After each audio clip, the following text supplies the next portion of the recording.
If you have a very convincing approach na akala mo sa'yo talaga isa-set yung bola, makakukuha ka ng blockers. And easy na yon for your wing attackers.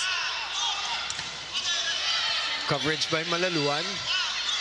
Davison looking for the sharp angle. Another one, another free one for Signal. 1-2, self-cover.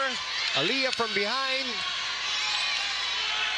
Acuna with a sharp running attack. The flight attack.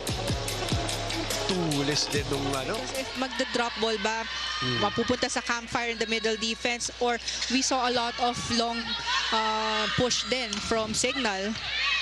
Good delay, good rebound. Jackie covering herself. Ishi. Gel faking it.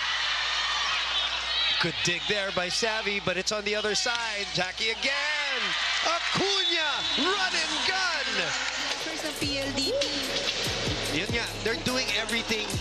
Yeah. Pwede siya mag-1-2 play and then tumalon. nakakuha na ng madaming puntos also. Acuna contributing 6 points. That is her first service ace.